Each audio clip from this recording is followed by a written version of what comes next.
welcome to another episode.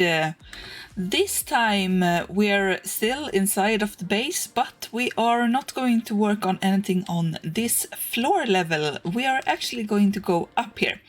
And last time I talked about the staircases that I hadn't finished them, and they are still not completely finished. As you can see, we have two different roof parts here.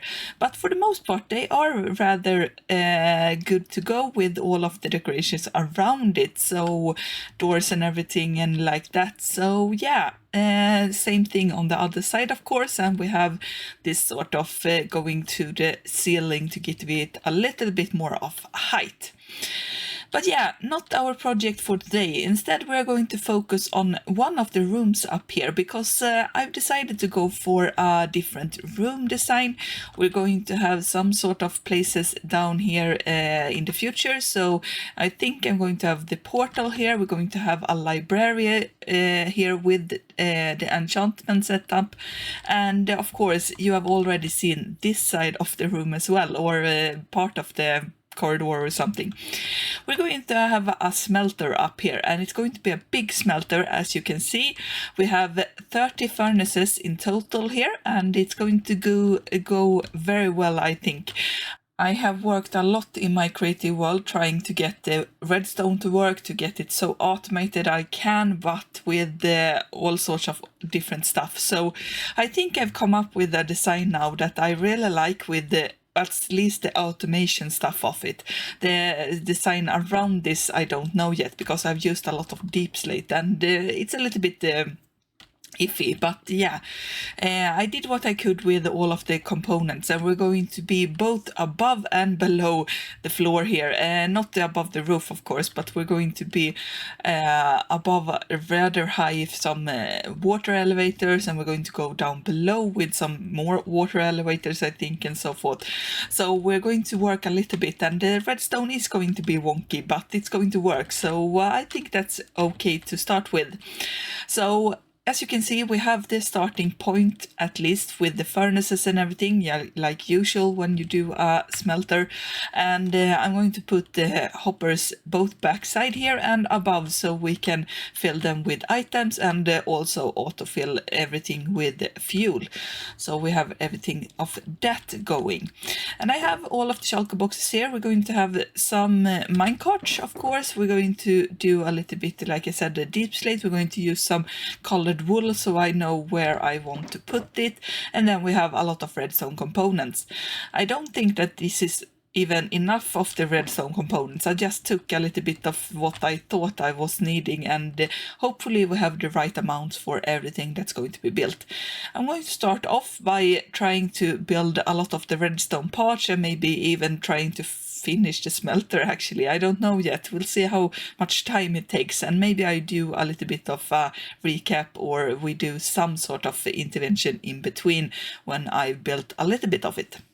So I went a little bit with the flow, and the whole smelter is actually finished right now, even though you can't maybe think it because of all of the different colors that we have here and all of redstone components, and very, very big mess out of all things. But I promise you, it is doing what it's supposed to do. So I'm just going to, before I actually decorate the whole thing, because I've very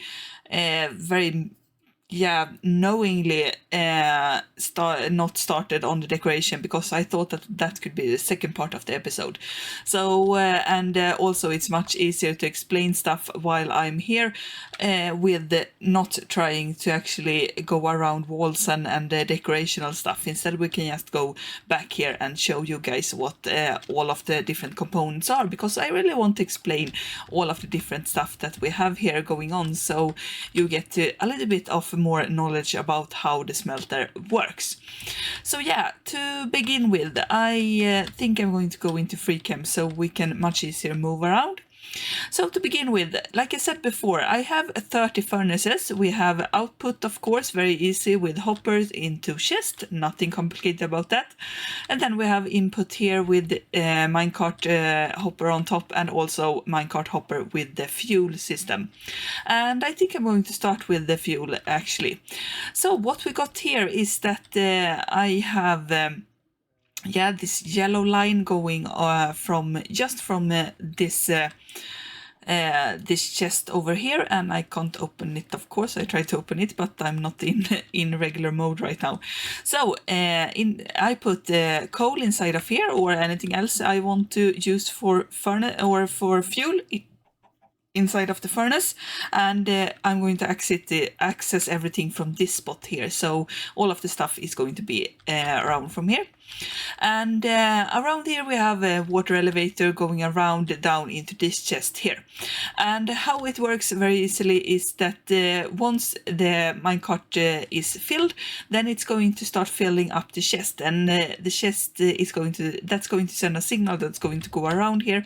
And as soon as the chest is empty, it's going to also empty out everything. And with the chest empty, I have nothing left, or the minecart hopper going here. So what that does is that it sends the signal going a lot of times before actually sending the minecart to standing still here.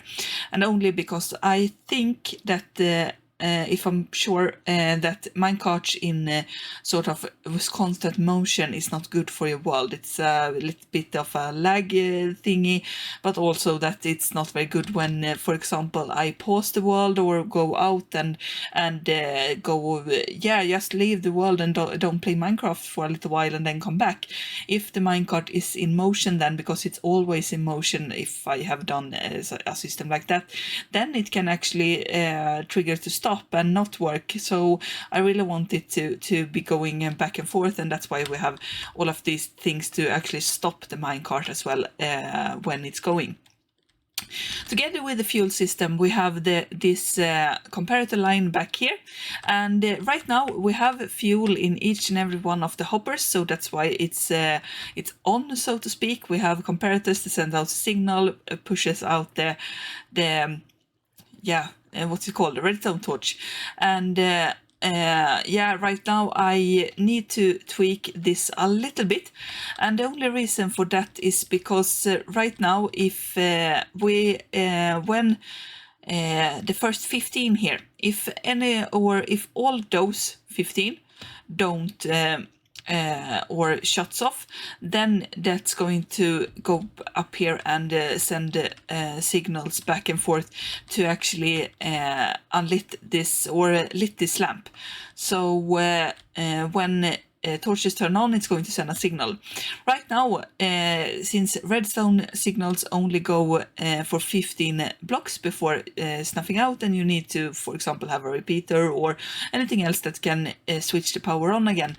I have yet to actually do the finished product of this line here, because I thought that when the first 15 they would need to send a signal that they are, for example, the first torch there is need to send a signal that it has fuel emptied out. So I need to sort of extend the signal in some sort of way that's not causing a loop, because I've tried to do it, but it always turns out that the redstone signal goes around and around and doesn't shut actually off. So I need to do something about that, but I have something working on here. And the only thing this is actually with my rambling here right now is that I need a indicator lamp that shows me if the fuel is empty or not inside of the hoppers. And that's it for the fuel. I think we have a lot more redstone components to go through, and it's going to be a little bit rambly. Sorry about that to begin with. So back here we don't have much right now. I only have sort of the lines here going with water and everything. So what are we going to do then? We can go with the input system then. So back here I'm going to show you from the sort of side where I'm going to be standing. I'm going to put items inside of here. And when that happens, I'm going to also need to push a button up there. We're going to send a minecart. That minecart is going to go here, and right now we have a sort of disposal system that I'm going to explain a little bit in a moment. But when we send out the minecart, this rail is going to have changed, so it's going to connect and the minecart is going to go here. It's going to pick up exactly 61 items, and I know it's very, very frustrating that it's not 60 items since I have 30 furnaces, but I could not fix it in any sort of way, because what I have here is that I have this clock here, and when the minecart comes down, goes over this this active, or not activator, detection rail. I'm forgetting the name right now, but yeah, it detects. So when it goes off, the observer sends a signal, and that signal has been tweaked a little bit here so that the repeaters are on exactly the right amount of ticks to get a signal that we get to have 61 items.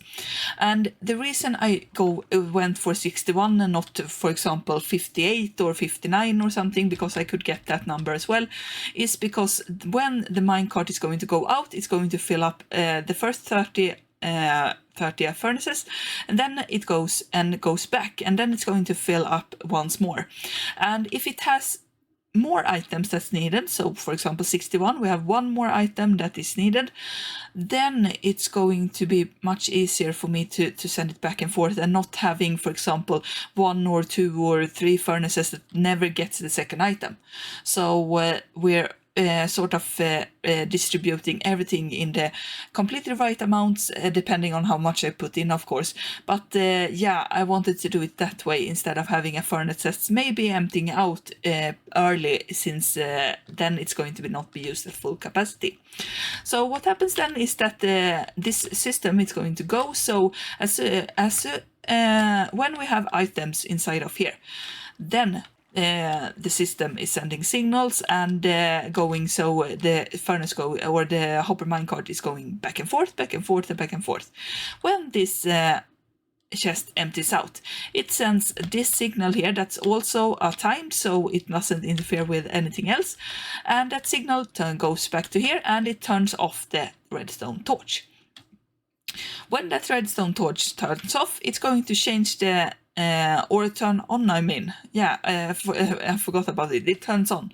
So right now it's in its sort of resting state. So if minecart comes here, it's going to get picked up and destroyed inside of here. So when no items is here, then it looks like this. If no items inside, then the torch is off instead. And this item sort of destroyer that I have here is very nifty, because I used it for the first iteration of the sorting system that we have right right below us. Actually, this is where the sorting system is. So the first iteration of it, they had this minecart destroyer thingy, so I use that one. And what it does is that we have lava cauldron here, and some minecart manipulation, and mud, and some yeah, amethyst thing is here, and I don't know how exactly it works, but what it does is that it destroys minecart. The minecart gets pushed into this hopper here that goes into this dropper, and that dropper sends the minecart going into this red line that I have going on here with the red glass. It goes up and goes up to the red line and back into our dropper. So we have a completely foolproof, hopefully, system. I have not just tested everything, I think, but what it seems like that we have a loop. So for each and every one of the minecarts that we use, when it's not in use anymore, everything is empty, the minecart gets destroyed and put back into the dropper to be used next time I want to use the smelter. So yeah, that's that part of the line. And then we also have some indicator lamps. So what you can see that from this redstone torch, I have taken a line that goes up into this redstone lamp here. That's only because I want to know that when the system is ready, because of all the timings I have here, I need to actually try and get the system to not I'm not wanting to push hopper minecart too early, because when I put the minecart too early, it's going to just get destroyed. So instead I have this indicator lamp, so when that lights up, then it's okay for me to push this button, and that's going to send the whole system going. So it sends out the hopper minecart goes pick up stuff and goes around, and everything goes around and around, I think. So yeah, we have a very, very big and automated system that I have going on here. And yeah, I know the redstone looks a bit wonky. I hope you understood my explanation, because it is a little bit, yeah, all over the place. I'm not used to actually trying to explain the redstone stuff, because I'm not doing a lot of the redstone myself mostly, but I really wanted to do it this time.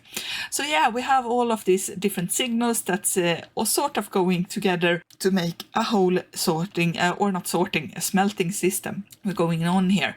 And of course, redstone torch here and redstone tower only because going into the indicator lamp I was talking about. I just wanted to explain that because that was the only part I didn't talk about, I think.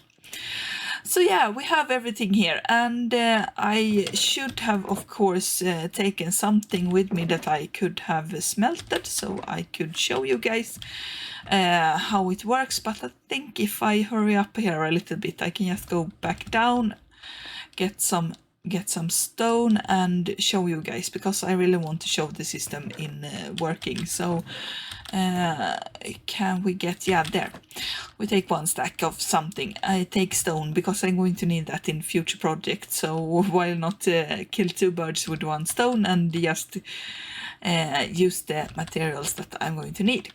So what we're going to do now is that in the input chest I put in our items, and then we wait for the lamp to go off. And what happens is that this redstone line needs to turn off the torch. So now you can see that we have changed the rail here, so the minecart is going to go here and not here. And with wrong lamp, I'm going to check that lamp. That lamp is for the fuel. Nice. Then I'm allowed to press this button, and what that does is that it sends out our minecart. We send a signal that takes a little bit time, and as you can see, we have taken 61 items. The system is still working, so we have this comparator still going out it, and now you can see that the minecart took the last items. The signal sends it out of this way, and once the minecart has left those items, those 3 items that it had, it's of course going to work a little bit more, or a little bit more when we have more items. But yeah, and then you saw there that the minecart got destroyed, and when we look here, we have 8 minecarts, because I want to have a little bit of a buffer in case some minecarts get destroyed or disappear or something like that. So yeah, we have everything here working, and then it's just waiting for our furnaces, and yeah, they have already worked their stuff. So check inside of here, we have 1 stack, and that was, I tested the system first with this stack, and then we have our own stack going on there.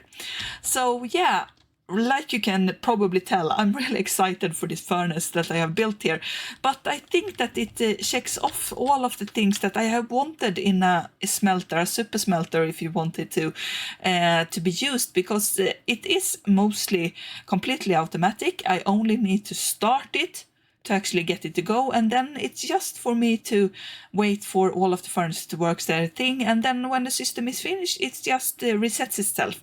So I don't need to do any stuff. I don't need to use levers or anything like that to start, and I don't have buttons that I need to sort of press, and it goes for a long time. So like I said, I'm really excited for this whole part of this thing. Right now, though, it looks very ugly, so we're going to this has been a start.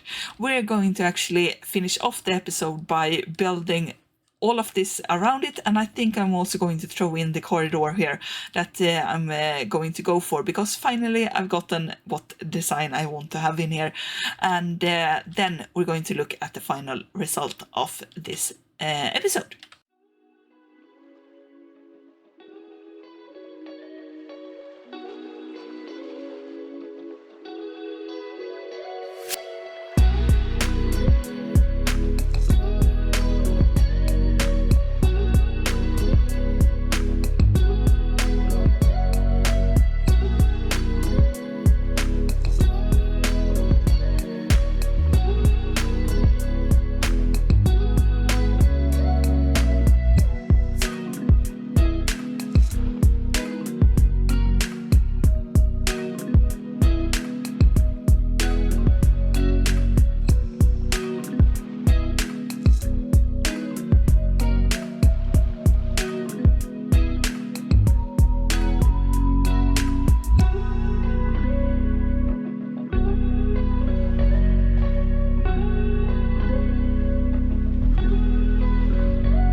with the time-lapse done, we are actually done with all of the design elements as well.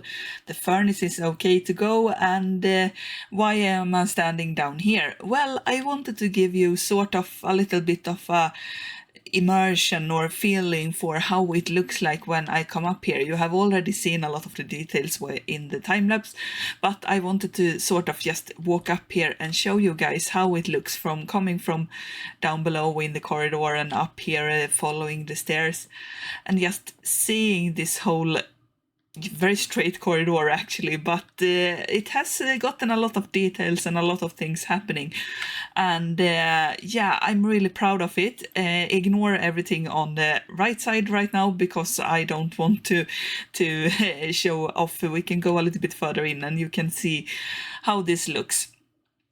I went with the cherry wood, and it's not a color that I usually would have gone for, but I have really wanted to sort of establish and put in a little bit of the cherry wood since the update. So here I found out that the entryways were a good spot to put those. So first and foremost, I had a lot of thought process in this, trying to come up with what I wanted and what happened. First things first, the cherry wood was not my first choice, but I went with it later on when I decided that going with dark oak or spruce wood was a little bit more dull. It was very generic, and I didn't think look through that at all, and it didn't look nice at all actually. So I went with that. We continued on with the same aesthetic that we have going on in the corridors with the prismarine walls, and then I later on when I went in and put in the cherry and had only the prismarine walls, nothing of these details around, I noticed that it was very bland. It was very much of the same color, much of the same texture. Everything was looking very generic or very monotone, I think it's called, when it's very one thing, not a lot of things going on. So with that, I decided to incorporate some stuff. So first things first was this border of the cherry wood or cherry logs or something like that. So we have this, and it is a little bit there because it brings out a little bit, even though the cherry is very bright and this is purpley, the outside of it at least, it still has some sort of connection to it. So we give those colors a very nice connection to each other, and the cherry doesn't look as sort of just plonked in here and not going with all of the rest of the colors inside of here.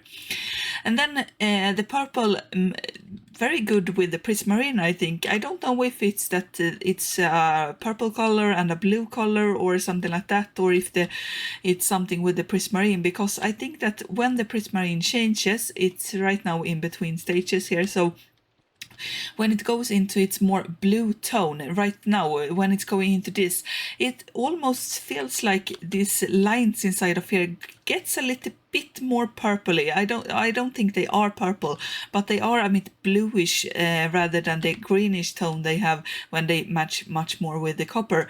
So I think that that's what does it when looking at these two together. And then of course I decided to also break up the wall a little bit with having these beams of wood going on, both for structure shake, so it can look a little bit more whole together, but also because I wanted to sort of have something that break up these parts of prismarine that's very large amounts of these walls. So yeah, we have everything here, and of course inside the smelter room I went with putting in the whole wall going upwards. I am thinking that it's a very, like here with the prismarine, it's a very bland wall with not much happening. So I think I'm going to try and get some sort of decoration inside here in the future, but right now we're going with this. And then we put in all sorts of stuff, so I have all of my signs that also in cherry, so we could get a little bit more of color. And then I've just copied the aesthetics, it's the same wall as on the outside, so a lot of it had to be copied over and moved on and so forth. But yeah, I'm really happy with today's project actually. We have the furnace now, and it's going to be well used because I'm needing it for future projects, as I had hinted about before. And I think that this has been a really lovely episode. We're still in the mansion, and I hope that we in some future episodes can get out a little bit, because right now a lot of episodes has been focused on the inside here and the inside interior. So now I want to get out and start building more stuff, more functional stuff, because that's what we needed. We needed the furnace. I need more stuff to actually get things going here and try and establish ourselves in the world, this part of the world at least. We have the first starting point already gone. So with that, I'm going to turn over to you guys and hope that you have enjoyed the episode as I did. If you did, consider leaving a like, maybe even comment on the episode, and subscribe so you don't miss future episodes. We'll see each other. Goodbye.